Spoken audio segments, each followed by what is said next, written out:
TNPSC group 1 2025 question paper வந்து 160 question வரைக்கும் பார்த்துருந்தோம். இன்றைக்கி வந்து 161லேருந்து கண்டினியூஷன் பார்க்க போகிறோம். இதோட 2025 டிஎன்பிஎஸ்சி குரூப் 1 கொஷின் பேப்பர் முடிஞ்சிடும். அடுத்த வீடியோலேருந்து 2024 நடந்திருக்கும்ல குரூப் 1 அதான் பார்க்க போகிறோம். இன்றைக்கி வந்து இதை பார்த்துருவோம். 161 பார்ப்போம். கூற்று காரணம் டைப்பில் கேட்டிருக்காங்க. கூற்று என்ன கேட்டிருக்காங்க அப்படின்னா, வறுமை கோடு என்பது கலோரி தேவைகளின் அடிப்படையில் தீர்மானிக்கப்படுகிறது அப்படிங்கிறாங்க. வறுமை கோடு என்பது கலோரி தேவைகளின் அடிப்படையில் தீர்மானிக்கப்படுகிறதுங்கிறாங்க. இது கரெக்டு தான். வறுமை கோடு அப்படிங்கிறது எதோட அடிப்படையில் தீர்மானிக்கிறாங்க? கலோரி தேவைகளின் அடிப்படையில். அதே மாதிரி ஒரு மனுஷன் ஒரு டேக்கு 2400 கலோரி வந்து உட்கொண்டாதான் அவங்க வந்து வறுமை கோட்டுக்கிட்ட இல்லை அப்படின்னு சொல்லிட்டு அர்த்தம். அதே 2400 கீழே வந்து அந்த மேலே எழுதியிருக்கமா 2400 கீழே அவங்க வந்து கலோரி யூஸ் பண்ணாங்க சாப்பிட்டாங்க அப்படின்னா அவங்க தான் வறுமை கோட்டுக்கு கீழே இருக்காங்க அப்படின்னு சொல்லிட்டு அர்த்தம். அந்த லிமிட் எதா வச்சுருக்காங்க அப்படின்னா 2400 அப்படிங்கிற கலோரி தான் வந்து லிமிட்டாக வச்சுருக்காங்க. இதை வச்சு தான் கால்குலேட் பண்ணுறாங்க. காரணம் பாருங்கள், வறுமை கோடு என்பது ஒரு தனிநபரின் அடிப்படை தேவைகளை பூர்த்தி செய்ய தேவையான குறைந்தபட்ச வருமானமாகுங்கிறாங்க. இதில் உணவு, உடை மற்றும் தங்கும் இடம் ஆகியவை அடங்கும் அப்படிங்கிறாங்க. இதுவுமே கரெக்டு தான். கூற்றும் கரெக்டாக இருக்குது, காரணமும் கரெக்டாக இருக்குது. அதே மாதிரி காரணம் அப்படிங்கிறது கூற்றுக்கான சரியான விளக்கமாகவும் இருக்குது. Option A. Assertion: the poverty line is determined on the basis of calorie requirements. இது correct. Reason: the poverty line is the minimum income required to meet the basic needs of an individual which includes food, clothing and shelter. அப்படிங்கிறது correct. ரெண்டுமே கரெக்டாக இருக்குது. ரீசனும் அசர்ஷனுக்கான கரெக்டான காரணமாக இருக்குது.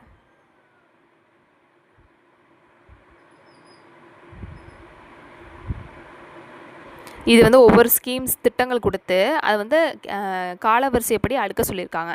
இது என்னென்னா, ஃபஸ்ட்டு பிரதான் மந்திரி ஆவாஸ் யோஜனா கிராமன் அப்படின்னு சொல்லி கொடுத்துருக்காங்க. அது எந்த வருஷம் ஆரம்பித்தாங்க அப்படின்னா 2016 ஆரம்பித்தது தான் பிரதான் மந்திரி ஆவாஸ் யோஜனா கிராமன் அப்படிங்கிறது. இது எதுக்காக அப்படின்னா, கீழே எழுதியிருக்கேன் பாருங்கள், கிராமப்புறத்தில் வந்து வீடுகள் வந்து ஏழை மக்களும் கட்டி கொடுக்கணும் அப்படிங்கிற ஒரு விஷயத்துக்காக கிராமப்புறத்தில் வீடுகள் கட்டி கொடுக்கணும். அந்த மாதிரி தான் இந்த பிரதான் மந்திரி ஆவாஸ் யோஜனா கிராமன் எந்த வருஷம் ஆரம்பித்தாங்க? 2016 ஆரம்பிச்சிருக்காங்க. செகண்ட் ஒன், தீன் தயாள் உபாத்யாய கிராமின் கௌசல்யா யோஜனா அப்படிங்கிற இந்த ஸ்கீம் எப்போ ஆரம்பித்தாங்கன்னா 2014 2014 தான் தீன் தயாள் உபாத்யாய கிராமின் கௌசல்யா யோஜனா அப்படிங்கிறத ஆரம்பிச்சிருக்காங்க. இது எதுக்கு அப்படின்னா, ஸ்கில் ட்ரைனிங், அதாவது இளைஞர்கள் அந்த மாதிரி அவங்களுக்குலாம் என்ன கொடுக்கணும்னா ஸ்கில் ட்ரைனிங் கொடுக்கணும்.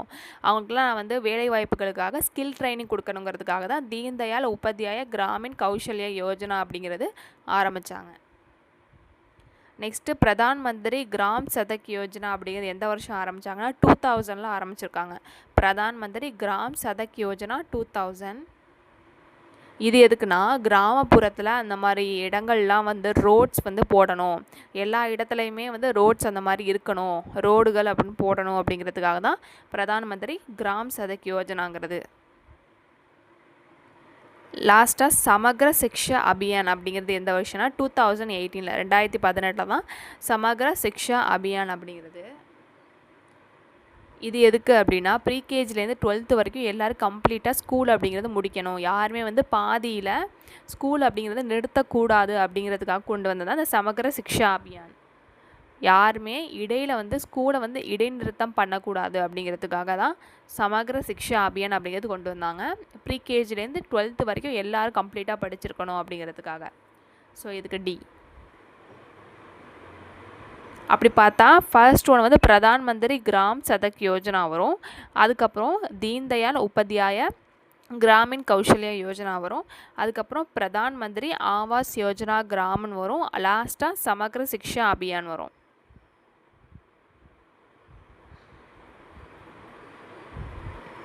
நெக்ஸ்ட்டு முத்ரா வங்கியோட அந்த அம்சங்கள்லாம் என்ன அப்படின்னு சொல்கிற மாதிரி கொடுத்துருக்காங்க. முத்ரா வங்கியின் முக்கியமான நோக்கமானது என்ன அப்படின்னு சொல்லி கேட்டிருக்காங்க. இதோட முக்கிய நோக்கம் என்னென்ன அப்படின்னா, செகண்ட் மட்டும்தான், சிறு குறு மற்றும் நடுத்தர தொழில்துறைக்கு கடன் வழங்குதல்.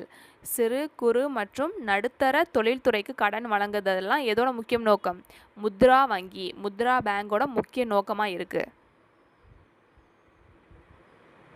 இங்கிலீஷில் வந்து the main aim of Mudra Bank is to provide credit through micro small and medium enterprises அப்படிங்கிறது தான் கரெக்டு. அந்த முத்ரா அப்படிங்கிறதுக்கு டெஃபனேஷன் என்ன அப்படின்னா MUDRAன்னு இருக்குது. அது எதுலேருந்து எடுத்திருக்காங்க அப்படின்னா micro unit development and refinance agency. இதில் உள்ள ஃபர்ஸ்ட் லெட்டர்லாம் எடுத்து தான் முத்ரா அப்படின்னு வச்சுருக்காங்க. Micro unit development and refinance agency. Micro unit development and refinance agency.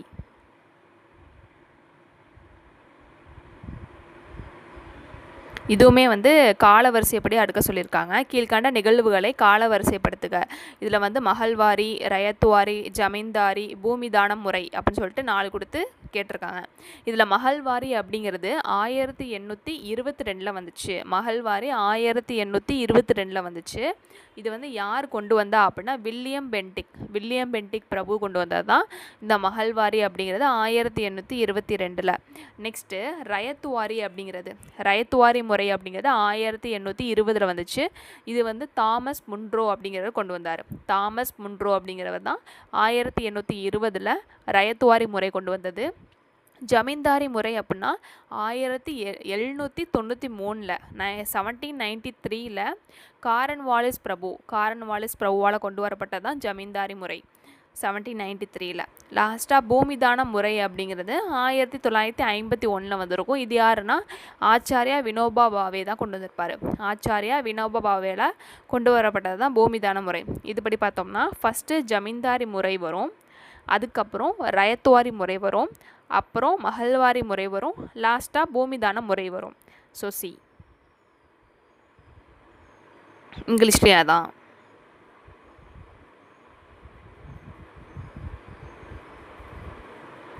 இது வந்து ஒரு 15வது நிதி ஆணையத்தை பற்றி கேட்டிருக்காங்க. ஒரு எக்கனாமிக் சம்மந்தப்பட்ட கொஷின். 15வது நிதி ஆணையத்தை பற்றிய பின்வரும் கூற்றுகளில் எவை உண்மையானவை அப்படின்னு சொல்கிறாங்க. இதில் வந்து ஃபஸ்ட்டும் தேர்டு கரெக்டாக இருக்குது, செகண்ட் மட்டும் தப்பாக இருக்குது.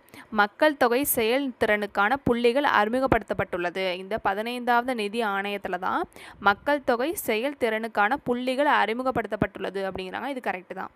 தேர்ட் ஒன், காடுகளின் பரப்பு எனும் பிரிவிற்கு பதிலாக காடு மற்றும் சூழலியல் என்னும் பிரிவு அறிமுகப்படுத்தப்பட்டுள்ளது அப்படிங்கிறாங்க. இதுவுமே கரெக்டு தான். அதாவது காடுகளின் பரப்பு அப்படின்னு ஒரு பிரிவு இருந்துச்சு, அதுக்கு மேலே என்ன கொண்டு வந்துட்டாங்கன்னா காடு மற்றும் சூழியல் என்ற பிரிவை வந்து அறிமுகப்படுத்திட்டாங்க. ஸோ தேர்டும் கரெக்டு. செகண்ட் என்ன தப்புனா நிதி ஒழுக்கத்திற்கு 10% புள்ளிகள் வழங்கப்படுகிறதுங்கிறாங்க. 10% கிடையாது, 2.5% தான் கொடுத்துருந்தாங்க இந்த 15வது நிதிக்குழுவில். ஆனால் 10ன்னு சொல்லி கொடுத்துருக்காங்க. அதே மாதிரி அந்த 10% புள்ளிகள்னு சொல்லிட்டு எதுக்கு கொடுத்துருப்பாங்க அப்படின்னா 14வது நிதிக்குழுக்கு 14th ஃபினான்ஸ் கமிஷனுக்கு தான் வந்து 10% அப்படின்னு சொல்லிட்டு கொடுத்துருப்பாங்க. 2.5% அப்படின்னா அது வந்து 10th ஃபினான்ஸ் கமிஷனில் தான் கொடுத்துருப்பாங்க. 15th ஃபினான்ஸ் கமிஷனில் தான் 2.5. இதே 10% அப்படின்னா 14th ஃபினான்ஸ் கமிஷன்.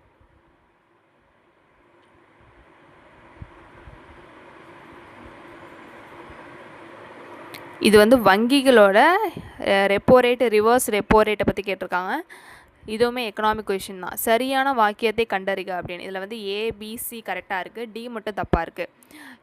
ஏ என்னன்னா வணிக வங்கிகளிடமிருந்து வாங்கும் கடனுக்கான ஆர்பிஐ கொடுக்கும் விருப்பம் வட்டி விகிதமே மீள் ரெப்போ விகிதம் அப்படிங்கிறாங்க. இது இங்கிலீஷில் பார்த்தா புரியும். The rate at which the RBI is willing to borrow from the commercial bank is called reverse repo rate அப்படிங்கிறாங்க. ஃபர்ஸ்ட் இந்த ட்ராயிங் பார்க்கணும். அந்த ட்ராயிங்கில் பின்னு போட்டிருக்கிறது பேங்க்கு, ஆர்ன்னு போட்டிருக்கிறது ஆர்பிஐ அப்படிங்கிறது. இப்போ ஆர்பிஐ வந்து பேங்க்குக்கு கடன் கொடுத்துச்சுன்னா அது வந்து ரெப்போ ரேட் அப்படின்னு சொல்லுவாங்க. ஆர்பிஐ பேங்க்குக்கு கடன் கொடுத்துச்சுன்னா அது ரெப்போ ரேட்டு. இதுலேயும் அதே தான். இதில் என்னென்னா ஆர்பிஐ வந்து இங்கே ஆர்பிஐ இருக்குது, அந்த பக்கம் பேங்க் இருக்கா. பேங்க் வந்து ஆர்பிஐ கடன் கொடுத்துச்சுன்னா அது வந்து ரிவர்ஸ் ரெப்போ ரேட் அப்படிம்பாங்க. தமிழில் வந்து மீள் ரெப்போ விகிதம் அப்படிம்பாங்க. பேங்க்கு ஆர்பிஐ கடன் கொடுத்துச்சுன்னா அது ரிவர்ஸ் ரெப்போ ரேட்டு. இதே ஆர்பிஐ பேங்க்குக்கு கடன் கொடுத்துச்சுன்னா அது ரெப்போ ரேட் அப்படின்ட்டு வரும். ஸோ இதுதான் டிஃப்ரென்ஸு. அதான் வந்து ஸ்டேட்மெண்ட்லேயே கொடுத்துருக்காங்க. The rate at which RBI is willing to borrow from the commercial bank is called reverse repo rate. அதாவது RBI வந்து பேங்க்டேருந்து கடன் வாங்கினுச்சு அப்படின்னா அது ரிவர்ஸ் ரெப்போ ரேட்டுங்கிறாங்க. அது கரெக்டு தான். Next, if the RBI increases repo rate it makes borrowing expenses for banks vice versa அப்படிங்கிறாங்க. அதாவது RBI வந்து ரெப்போ ரேட்டை வந்து இன்க்ரீஸ் பண்ணுச்சு அப்படின்னா இன்க்ரீஸ் பண்ணும். எப்போ இன்க்ரீஸ் பண்ணும்? பாரோவிங் எக்ஸ்பென்சிவாக இருந்துச்சுன்னா. அதுவுமே கரெக்டாக தான் இருக்குது. சி வந்து repo rate is a tool to control inflation. Inflation control பண்ணோம்னா ரெப்போ ரேட்டு தான் வந்து ஒரு டூலாக இருக்குங்கிறாங்க. அதுவுமே கரெக்டு. டி மட்டும் தப்பாக இருக்குது. A lower reverse repo rate decreases இன்ஃப்ளேஷனுங்கிறாங்க. ரிவர்ஸ் ரெப்போ ரேட் கம்மியாக ஆணுச்சு அப்படின்னா இன்ஃப்ளேஷன் அதிகமாகும். டிக்ரீஸ் ஆகாது, அதிகமாகும். அது மட்டும் தப்பாக இருக்குது. வணிக வங்கிகளிடமிருந்து வாங்கும் கடனுக்கான RBI கொடுக்க விரும்பும் வட்டி விகிதமே மீள் ரெப்போ விகிதம் அப்படிங்கிறாங்க. இது கரெக்டு. அதே மாதிரி ரெப்போ விகிதத்தை அதிகரிப்பதன் மூலம் கடன் வாங்குவதற்கான செலவு அதிகரிக்கிறது, கடன் வாங்குவதை குறைக்கிறது. ரெப்போ ரேட் அதிகமாயிடுச்சு அப்படின்னா கடன் என்ன ஆயிரும்? அதிகமாகிடுச்சுன்னா அந்த கடன் வாங்குறவங்க அதை வாங்க மாட்டாங்க. அப்போ கடன் வாங்குறது வந்து குறையும். அப்போ பி கரெக்டு. பணவீக்கத்தை கட்டுப்படுத்தும் கருவியாக ரெப்போ விகிதம் உள்ளதுங்கிறாங்க. அதுவுமே கரெக்டு தான். குறைந்த மீள் ரெப்போ விகிதம் பணவீக்கத்தை குறைக்கிறது கிடையாது, அதிகரிக்கிறது அப்படின்னு தான் சொல்லி வந்திருக்கணும். ஏ. நெக்ஸ்ட்டு வந்து ஒரு எக்கனாமிக் கொஷின். நித்தி ஆயோக் பற்றி கேட்டிருக்காங்க. நிதி ஆயோக் பற்றி பின்வருவனவற்றுள் எந்த கூற்றுகள் உண்மையானவை அப்படின்னா 1, 2, 3 கரெக்டாக இருக்குது. 4 மட்டும் தப்பாக இருக்குது. 1 என்ன அப்படின்னா திட்டக்குழுவிற்கு பதிலாக நிதி ஆயோக் அமைக்கப்பட்டது அப்படிங்கிறாங்க. அது கரெக்டு தான். பிளானிங் கமிஷனுக்கு பதிலாக தான் நிதி ஆயோக் வந்திருக்கும். கரெக்டு. செகண்ட், அவற்றுக்கு நிதி ஒதுக்க அதிகாரம் இல்லை அப்படிங்கிறாங்க. அதுவுமே கரெக்டு. அவற்றுக்கு நிதி ஒதுக்கிறதுக்கெலாம் அதிகாரம் கிடையாது. ஒன்லி அவங்க என்ன பண்ணுவாங்கன்னா பிளானிங் மட்டும் தான் பண்ணுவாங்க. தேர்டு, நிதி ஆயோக் ஒரு சிந்தனை குழு, ஒரு திங்க் டேங்க் அப்படிம்பாங்க. அதுவுமே கரெக்டு. ஃபோர்த்து மட்டும் தப்பு. என்னென்னா இந்தியாவின் குடியரசுத் தலைவர் நிதி ஆயோக்கின் தலைவருங்கிறாங்க. குடியரசுத் தலைவர் கிடையாது, பிரதமர் மோடி. அதாவது பிரதமர் தான் வந்து நிதி ஆயோக்கோட தலைவராக இருப்பார். இந்தியாவோட பிரதமர் தான் நிதி ஆயோக்கோட தலைவராக இருப்பார். அப்படி பார்த்தோம்னா இப்போ மோடி இருக்கிறதுனால மோடி தான் வந்து நிதி ஆயோக்கோட தலைவராக இருப்பார். நெக்ஸ்ட் இங்கிலீஷில் பார்த்தோம்னா NITI Aayog has been instituted to replace the planning கமிஷனுங்கிறது correct. It has no power to allocate funds. அவங்களுக்கு வந்து அலோகேட் ஃபண்ட்ஸை வந்து அலோகேட் பண்ணுறதுக்கு அவங்க ரைட்ஸ் கிடையாது. ஒன்லி அவங்க என்ன பண்ணுவாங்கன்னா பிளானிங் மட்டும் தான் பண்ணுவாங்க. நெக்ஸ்ட்டு தேர்ட் வந்து NITI Aayog is a think tank அப்படிங்கிறாங்க. அதுவுமே கரெக்டு. ஃபோர்த் என்ன வந்திருக்கணும்? Prime minister of India is the chairperson of NITI ஆயோக்னு தான் வந்திருக்கணும். ஆனால் இங்கே பிரசிடென்ட்னு சொல்லி கொடுத்துருக்காங்க. தப்பாக இருக்குது. Option D.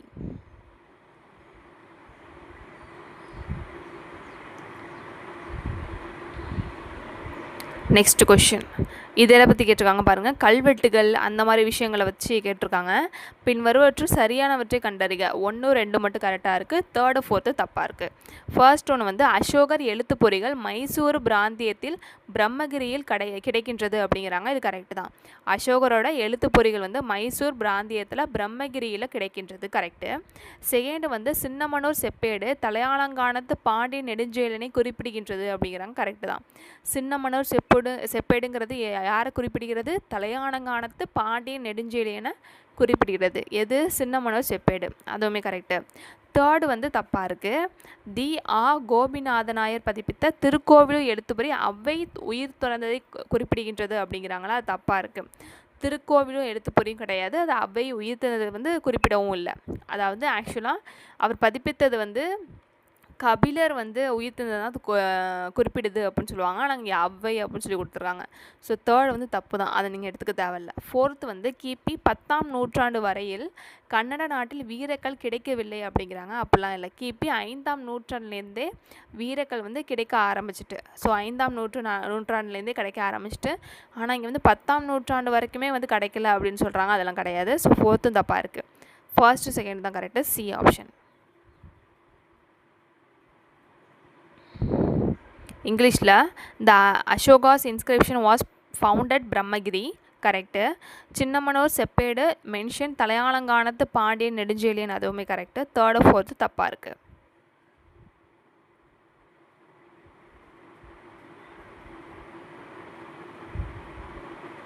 நெக்ஸ்ட்டு அண்ணாவை பற்றி, அறிஞர் அண்ணாவை பற்றின ஒரு கொஷின் தான் அது.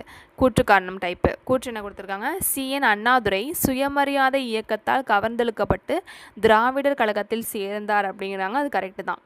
சுயமரியாதை இயக்கத்தால் கவர்ந்தெழுக்கப்பட்டு தான் திராவிட கழகத்தில் சேர்ந்தார்.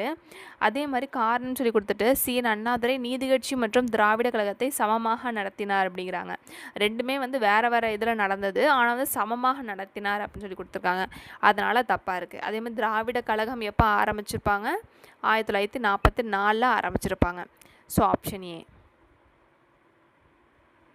Assertion, reason. Assertion வந்து CN Annadurai was fascinated by the self-respect movement, joined the Dravidar Kazhagam party. Reason, CN Annadurai treated Justice Party and Dravidar Kazhagam equally அப்படின்னு தப்பாக இருக்குது.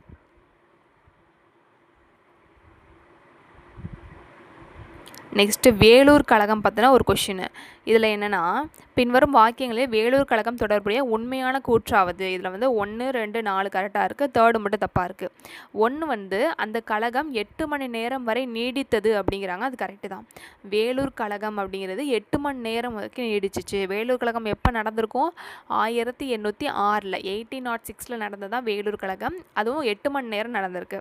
செகண்ட் ஒன், அந்த கழகம் உள்நாட்டு துரோகத்தால் அதன் முக்கியத்துவத்தினை இழந்தது அப்படிங்கிறாங்க. அதுவுமே கரெக்டு தான்.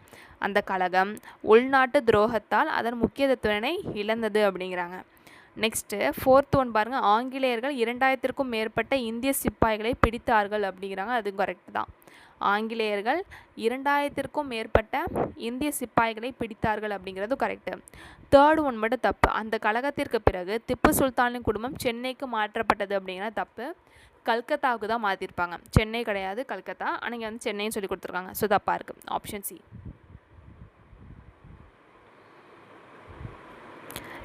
இங்கிலீஷில் Vellore mutiny. The mutiny was lasted for 8 hours. So 8 மணி நேரம் நடந்திருக்கும். செகண்ட் ஒன் வந்து the mutiny has lost its importance due to local treachery. ட்ரீச்சரினா துரோகம் அப்படின்னு சொல்லிட்டு அர்த்தம். Next third one, after the mutiny the Calcutta the family of Tipu was transferred to Calcutta தான், ஆனால் வந்து மெட்ராஸ் அப்படின்னு சொல்லி கொடுத்துருக்காங்க. Fourth one, the British captured more than 2000 Indian soldiers. அதுவுமே correct. Option C.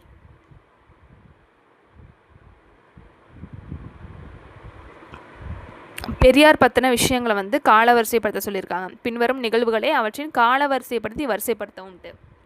First one, Periyar பெண் ஏன் அடிமையானால் என்ற புத்தகத்தை வெளியிட்டார் அப்படிங்கிறாங்க. அவர் எப்போ வெளியிட்டார் அப்படின்னா, அவர் வந்து தொகுத்து வெளியிட்டது 1934. ஆனால் அவர் என்ன பண்ணியிருப்பாருன்னா, அதை சின்ன சின்னதாக அப்பப்போ அந்த நாளிதழ், அந்த மேகசின்ஸ்லாம் இருக்கும்ல, இதழ்கள், அதெல்லாம் என்ன பண்ணியிருப்பாருன்னா ஒவ்வொரு கட்டுரையாக அந்த மாதிரி விஷயங்கள்லாம் வந்து வெளியிட ஆரம்பிச்சிருவார். ஸோ 1928 அவர் வந்து வெளியிட ஆரம்பிச்சிருப்பார். ஸோ இது வந்து 1928 அப்படின்னு சொல்லிட்டு நம்ம எடுத்துக்கலாம். நெக்ஸ்ட்டு, பெரியார் உண்மை என்ற தமிழ் இருமாத இதழை திருச்சிராப்பள்ளியில் தொடங்கினாருங்கிறாங்க. எப்போ தொடங்கினார்? 1970 1970 தொடங்கியிருப்பார் திருச்சிராப்பள்ளியில் உண்மை அப்படிங்கிற அந்த இதழை. கரெக்டு, 1970.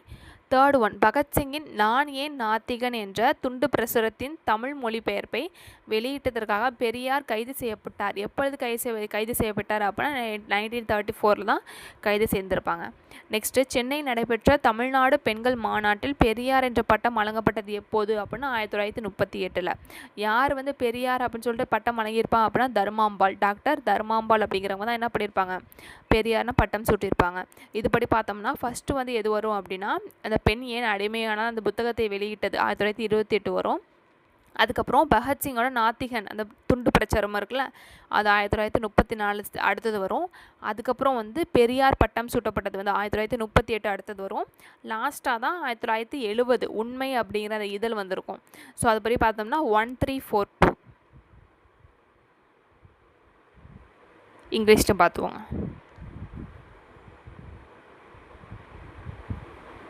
இதுவுமே வந்து பெரியார் பற்றின கொஷின். பெரியார் வடிவமைத்த சுயமரியாதை திருமணம் என்ற பகுத்தறிவு திருமணத்தை பற்றிய பின்வரும் கூறுகளில் எவை சரியானது அப்படின்னு சொல்லி கேட்டிருக்காங்க. இதில் வந்து 1, 3, 4 இது எல்லாமே கரெக்டாக இருக்குது. 2 மட்டும் தப்பாக இருக்குது. 1 என்ன அப்படின்னா, சுயமரியாதை திருமணங்கள் எந்த பூசாரிகளும் இல்லாமல் அல்லது சமஸ்கிருதத்தில் சடங்குகள் உச்சரிக்கப்படாமல் நடத்தப்பட்டன அப்படிங்கிறாங்க. அது கரெக்டு தான். அங்கே வந்து அதில் வந்து பூசாரிகள் இருக்க மாட்டாங்க, அதே மாதிரி சடங்குகள் கிடையாது, மந்திரங்கள் கிடையாது, எந்த ஒரு சிம்பலும் கிடையாது. ஸோ வந்து first one correct. Third one வந்து அவர்கள் தாலி கட்டும் விழாவை ஒழித்தனர் அப்படிங்கிறாங்க. இந்த தாலி கட்டி திருமணம் பண்ணுறது அப்படிங்கிற விஷயத்தை என்ன பண்ணாங்க, ஒழித்தனர். ஸோ தேர்டும் கரெக்டு. ஃபோர்த் வந்து தம்பதிகள் ஒருவருக்கொருவர் சமமாகவும் நண்பர்களாகவும் நடத்துவதாக உறுதி எழுதி சத்தியம் செய்தனர் அப்படிங்கிறாங்க. அது கரெக்டு தான். உண்மையாகவும் இருக்கணும், சமமாக இருக்கணும், நண்பர்களாக இருக்கணும் அப்படின்னு சொல்லிட்டு சத்தியம் பண்ணியிருப்பாங்க. அது கரெக்டு. ஆனால் செகண்ட் ஒன், அவை பெரும்பாலும் வேண்டுமென்றே மங்களகரமானதாக கருதப்படும் நேரங்கள் நடத்தப்பட்டன அப்படிங்கிறாங்க. தப்பாக இருக்குது. செகண்ட் மட்டும் தப்பாக இருக்குது. 1, 3, 4 அப்படிங்கிறது correct. Option C. Which of the following statement is true about rationalist marriage system? Self-respect marriage devised by Periyar அப்படின்னா, the self-respect marriages were conducted without any priest or chanting of the rituals in Sanskrit. Correct. They did away with the thali tying ceremony. Correct. The couples took oaths promising to treat each other equally and as friends. அதுவுமே correct. C.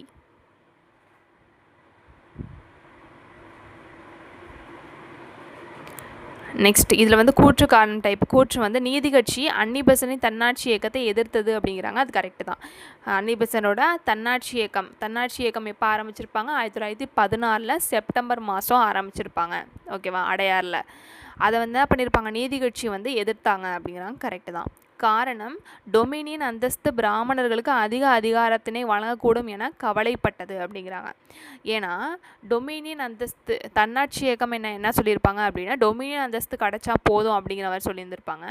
ஆனால் அந்த நீதி கட்சி என்ன நினச்சிருப்பாங்க, அதில் வந்து நிறைய பிராமணர்கள் இருக்கிறதுனால பிராமணர்களோட அந்த அதிகாரம் வந்து வழங்கக்கூடும், அவங்களுக்கு அந்தஸ்து அப்படிங்கிறது வழங்கலாம் அப்படின்னு சொல்லிட்டு என்ன பண்ணியிருப்பாங்கன்னா, அந்த தன்னாட்சி இயக்கத்தை வந்து நீதி கட்சி எதிர்த்திருப்பாங்க.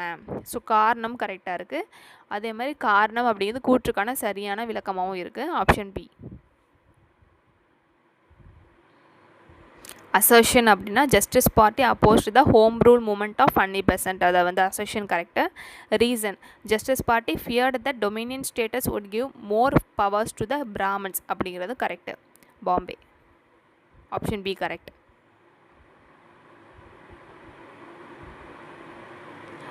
அடுத்தது பின்வரும் நிகழ்வுகளை காலவரிசைப்படுத்துக அப்படின்னு சொல்கிறாங்க. இது என்ன அப்படின்னா, காமராஜரோட வைக்கம் போராட்டம் அது எப்போ நடந்திருக்கும் அப்படின்னா, அவர் எப்போ வைக்கம் போராட்டத்தில் ஈடுபட்டிருப்பார் அப்படின்னா 1924 தான் வைக்கம் போராட்டம் நடந்திருக்கும், அதில் அவர் ஈடுபட்டிருப்பார். ஸோ ஃபர்ஸ்ட் ஒன் வந்து 1924. செகண்ட் வந்து திருநெல்வேலி கழகம் அப்படிங்கிறது 1908 நடந்திருக்கும். 1908 நடந்திருக்கும். நெக்ஸ்ட்டு சென்னை மகாஜன சபை அப்படிங்கிறது 1884 1884 நடந்திருக்கும். சுதேசி சங்கம், ஸ்வதேசி அசோசியேஷன் அப்படிங்கிறது 1904 நடந்திருக்கும். அந்த சங்கம் உருவாக்கியிருப்பாங்க. இதுபடி பார்த்தோம்னா ஃபஸ்ட்டு சென்னை மகாஜன சபா வரும், அடுத்து சுதேசி சங்கம் அப்படிங்கிறது வரும், அடுத்து திருநெல்வேலி கழகம் அப்படிங்கிறது வரும், அப்புறம் வைக்கம் போராட்டத்தில் காமராஜர் வரும். So option B. இதை அதில் கொடுத்துருக்காங்க. Kamarajar in Vaikom agitation 1924, Tirunelveli riot அப்படின்னா 1908, மெட்ராஸ் மகாஜன சபா 1884, லாஸ்ட்டாக ஸ்வதேசி சங்கம் அப்படின்னா 1904. Bombay. Option B. Last question. இதில் என்னென்னா, அஞ்சலை அம்மாள் பற்றின கொஷின். ஆனால் இந்த கொஷின் வந்து சேலஞ்ச் பண்ணியிருப்பாங்க. ஆனால் அது வந்து ஃபஸ்ட்டும் 4 கரெக்டாக தான் இருக்குது, செகண்டு தேர்ட் மட்டும் தான் தப்பாக இருக்கும். ஃபர்ஸ்ட் ஒன் என்ன அப்படின்னா, அஞ்சலி அம்மாள் சிறையில் இருந்தபோது கர்ப்பமாக இருந்தார் அப்படிங்கிறாங்க. இந்த இன்ஃபர்மேஷன் கரெக்டு தான். அவங்க வந்து அப்படி தான் இருந்திருப்பாங்க சிறையில் இருக்கிறப்ப. First one correct. செகண்ட் வந்து சென்னையில் பிறந்த அஞ்சலி அம்மாள் நீல் சிலை போராட்டத்தில் முக்கிய பங்கு வகித்தார் அப்படிங்கிறாங்க. அவர் வந்து சென்னையில் பிறக்கல, கடலூரில் பிறந்தவங்க. ஸோ கடலூரில் பிறந்த அஞ்சலி அம்மாள் நீல் சிலை போராட்டத்தில் முக்கிய பங்கு வகித்தார் அப்படின்னு வந்திருக்கணும். அதே மாதிரி நீல் சிலை போராட்டம் எப்போ நடந்திருக்கும் அப்படின்னா 1927 நடந்திருக்கும். நெக்ஸ்ட்டு அஞ்சலி அம்மாளின் கணவர் சுதந்திர போராட்டத்தில் பங்கு பெறவில்லை அப்படிங்கிறாங்க. அவர் வந்து பங்கு பெற்றார். அவருமே வந்து ஒரு விடுதலை போராட்ட வீரர் மாதிரி தான். ஸோ அவருமே வந்து சுதந்திர போராட்டத்தில் பங்கு பெற்றிருப்பார். லாஸ்ட்டாக அஞ்சலி அம்மாள் காங்கிரஸ் எம்எல்ஏவாக 1937 46 வரைக்கும் பணியாற்றினார் அப்படிங்கிறாங்க. அதுவுமே கரெக்டாக தான் இருக்குது. ஸோ ஆப்ஷன் 1, 4 கரெக்டாக இருக்குது, 2, 3 மட்டும் தான் தப்பாக இருக்குது.